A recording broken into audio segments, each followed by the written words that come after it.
Et bonjour à tous et bienvenue sur Vision Crypto en ce 1er septembre 2024. Ça y est, le mois d'août est terminé. On a passé un mois d'août très difficile et maintenant on va entamer septembre. Bon, on commence septembre dans le rouge, très dans le rouge.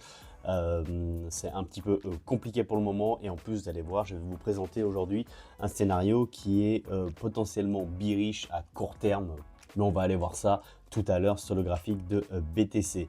Donc bon, rien de particulier, hein, du coup la map est pas jolie du tout, mais bon, c'est pas grave, on espère qu'elle sera plus belle d'ici la fin de septembre. Au niveau des volumes, bon, c'est extrêmement faible, hein, comme je l'ai dit hier à la quotidienne, les institutionnels ne sont pas là, donc c'est normal d'avoir des volumes qui sont plus faibles qu'en semaine. Donc Bitcoin 15 milliards, Ethereum 7 milliards, hein, très très faible sur Ethereum. Et au lieu d'aller sur notre ami BTC tout de suite, on va aller voir dans la map de liquidation. Donc on voit quand même qu'il y a énormément de liquidation encore au nord, hein, je me répète toujours, mais c'est vraiment pour vous montrer la direction future, pour rester avec un moral au beau fixe, hein, parce que bien entendu on n'arrête pas d'avoir des chutes, des chutes, surtout sur les altcoins, ça fait extrêmement mal à chaque fois que BTC chute un petit peu, mais il faut toujours voilà, se dire qu'on ira chercher toute cette liquidité et même plus au niveau des 70 000, on ira les chercher.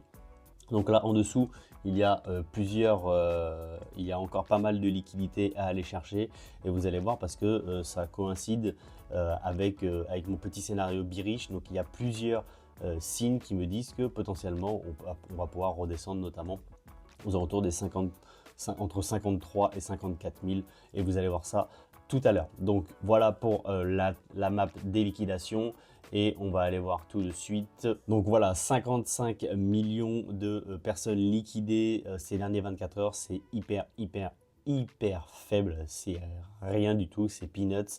Donc ce sont en plus quasiment à 95% des longs qui se sont fait liquider et contre seulement 8 millions pour les shorts et on le voit très nettement ici. Donc au fait on voit cette petite hausse des funding rates ici qui a été assez importante d'un coup et en fait ce sont ça vous le savez, hein, donc les funding rates, ça veut dire que ce sont les longs qui payent les frais sur les exchanges, donc les personnes qui parient à la hausse et ils se sont fait tout de suite rectifier parce qu'on voit c'est très fortement monté ici à partir d'ici sur le prix et ils se sont fait tout de suite rect, boom. Et voilà, ils se sont fait liquider. Et là, on voit que les funding repassent d'ailleurs en négatif. Donc, ça veut dire qu'il y a plus de shorters que de longues. Donc, on voit parfaitement la corrélation entre les longues, enfin les personnes qui prennent des positions en longue, le fait que ça chute et les personnes qui se font liquider. Et on le voit tout de suite. Et c'est pour ça qu'on voit ici que ce sont les longues qui se sont fait complètement rect. Je passe un petit peu de temps comme ça vous permet de voir un petit peu comment j'analyse et les confluences, la compréhension du marché et voir qu'au final, c'est totalement rationnel d'un indicateur à un autre de voir ce genre de confluence. Voilà.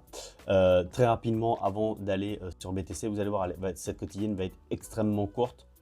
Comme ça, en plus, je ne vais pas vous prendre beaucoup de votre dimanche, mais elle va être extrêmement courte parce que les nouvelles sont relativement faibles. Il n'y a quasiment rien du tout. Il n'y a quasiment rien qui s'est passé. Il y a juste la donnée très importante, c'est effectivement ce que je vais vous montrer, mon petit scénario bearish. Donc, juste le juge brésilien suspend X après qu'Elon Musk ait refusé de nommer un représentant. Donc ça, vous avez dû le voir, on le voit un petit peu partout actuellement.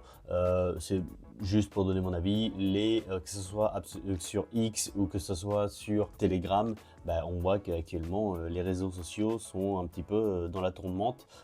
TikTok c'est pareil, hein, qui est interdit aux États-Unis. Donc voilà, est-ce que c'est un peu de la censure ou pas? Bon bref, en tout cas à chacun d'en juger, mais c'était juste pour voilà, signaler tous les réseaux sociaux sont un petit peu, je trouve, dans la tourmente. Allez, on va aller voir tout de suite mon scénario qui est bearish. Hop. Donc voilà, on se retrouve sur le graphique de BTC et donc je vais vous présenter le scénario bearish donc à court terme, hein, donc on ne sait pas, ça peut être bien sûr dans une semaine, dans un mois, voilà, court terme. Vous savez très bien que à long terme je suis bullish et je pense qu'on va exploser les 70, voilà, les 80, pourquoi pas les 100, 150K. Donc voilà, bref, vous savez que je suis bullish à long terme, mais je parle vraiment à court terme, ce qu'on peut faire.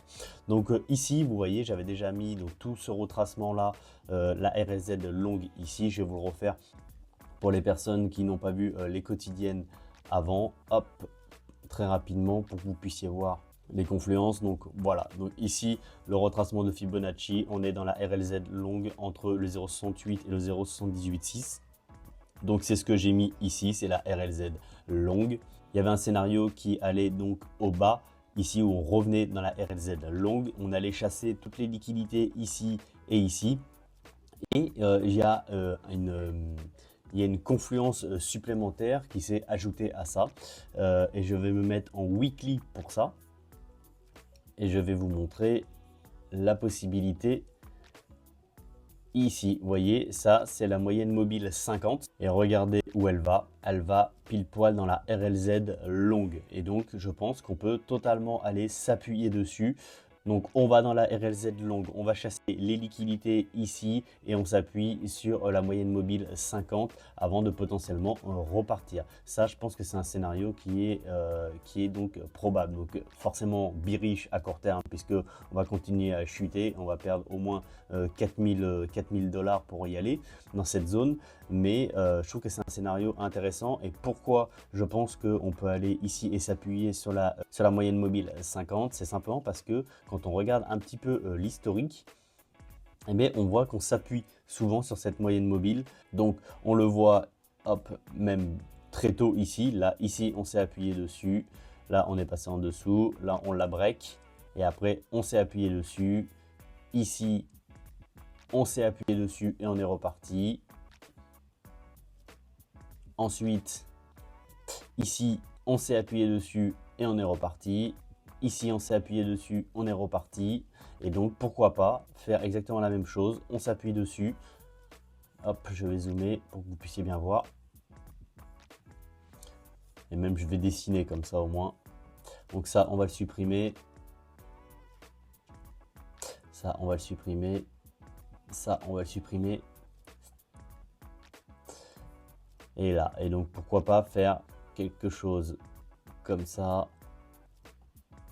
Hop, on s'appuie dessus avant de potentiellement repartir. Voilà ce que j'aimerais voir. Et donc je trouve que c'est un scénario qui est totalement possible. Je ne dis pas qu'on va redescendre vraiment jusque en dessous des 50 000, mais je pense vraiment qu'on peut retourner dans cette RLZ longue, s'appuyer sur la moyenne mobile 50 et ensuite repartir. Donc si je reviens dans des time frames qui sont plus courtes comme du 1 heure, il faut savoir que ça n'invalide pas, certainement pas, le côté haussier. Au fait, quand on se fait généralement rejeter par les RSI short, on va chercher des plus bas. Donc du coup, là, on peut très bien aller chercher des plus bas. Donc justement, ces liquidités qui sont là, ces liquidités qui sont ici, taper dans la RLZ ici et après repartir. À partir du moment où on ne casse pas cette RLZ et de toute façon, à partir du moment où on ne casse pas ces précédents ici, là, en fait, on ne casse pas les 53 400, on restera plutôt haussier. Ici, on est dans une RLZ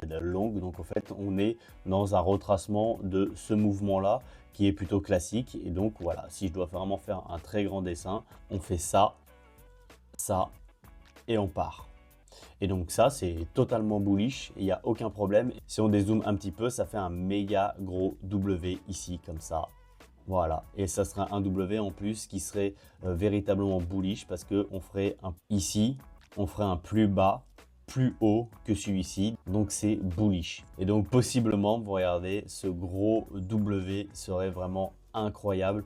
Et en tout cas, voilà, c'est un scénario que je suis en train de privilégier parce que j'ai l'impression qu'on a du mal à tenir cette RLZ longue ici. Et donc, je pense, on a été la tester une fois, deux fois, trois fois, quatre fois. Et je vous rappelle que plus on teste un support ou une résistance, plus on a de chances de la casser.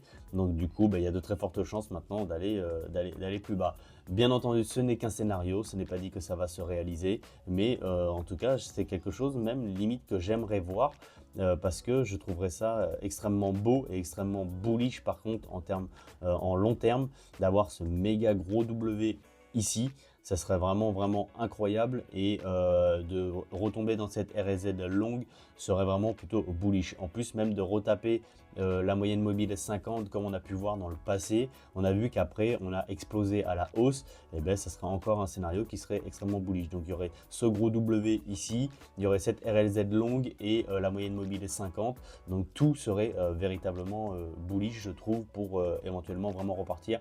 Et en plus là, avec cette dernière chute, on sortirait encore un maximum de personnes du marché. Déjà que les gens sont dans le mal, hein, généralement, hein, quand ils voient la tête de leur wallet, forcément ils sont vraiment pas bien. Je les comprends parfaitement, mais c'est vrai que on sortirait encore plus de monde avant de potentiellement vraiment repartir. Et là, vous voyez, on ferait ce gros W. Si on break cette neckline ici, et bien là, on pourrait très bien la break, pullback dessus. Et après, là, on va exploser les 70 qui sont là et on va aller chercher toutes les liquidités qui sont au nord. Et donc là, on va aller chercher au-dessus, ici, ici. Et voilà. Et après, potentiellement, on partira vraiment dans la deuxième phase haussière du bull run. En tout cas, voilà, c'est un scénario que je voulais vous partager. N'hésitez pas à me mettre en commentaire si vous pensez que c'est un scénario qui est réalisable ou si je suis complètement à côté de la plaque. Vos avis m'intéressent énormément, donc n'hésitez pas à me mettre ça en commentaire. C'est tout pour ce dimanche, je vous laisse là-dessus. Soyez extrêmement prudents, vous savez que le dimanche, les marchés peuvent très fortement fluctuer à la hausse ou à la baisse pour essayer de liquider un maximum de personnes. Mais donc faites très attention, évitez de trader le dimanche et attendez le début de semaine pour voir un petit peu comment ça se passe. Je vous souhaite un excellent dimanche et surtout, restez curieux. Ciao!